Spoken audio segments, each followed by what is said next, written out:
Last time David fell hard: adultery, deception, murder. The man after God's own heart had done the unthinkable. Now comes the bill.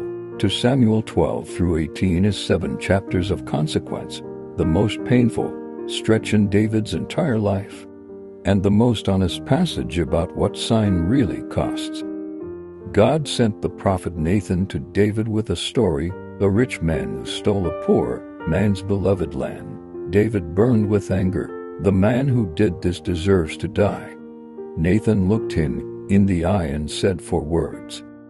David didn't argue. He didn't threaten the prophet. He said, "I have sinned against the Lord." Nathan replied, "The Lord has taken away your sin. You shall not die." But consequences remained. The child born of his sin would not live, and the sword would never depart from his house. True repentance doesn't erase consequences. It restores relationship. David was forgiven, and he would still carry the weight of what he had done for the rest of his life.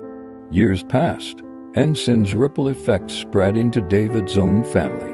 His son Amnon assaulted his daughter Tamar. Another son, Absalom, killed Amnon in revenge and fled. David eventually allowed Absalom to return, but refused to see him. 2 years of silence in the same city. That silence bred something dangerous. Absalom spent 4 years at the city gate, listening to people's complaints, shaking hands, promising justice.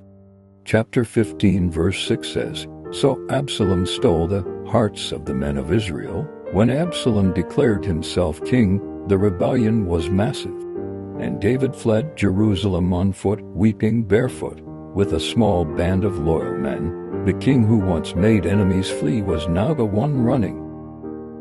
The battle happened in the forest of Ephraim. David's men won. Absalom lost. Absalom, famous for his hair, rode under a great oak tree, and his hair caught in the branches. His mule kept going. He hung there alive and helpless. Joab found him and killed him against David's explicit order. When the news reached David, he didn't celebrate. He didn't say, "I told you so." He wept. 7 chapters, 1 lesson. Sin doesn't just affect you. It travels, it multiplies, it reaches into your family, your legacy, your future. But here is what is equally true. God did not abandon David. Through Nathan's rebuke, through the wilderness exile, through the grief of a father weeping for a son who betrayed him, God stayed.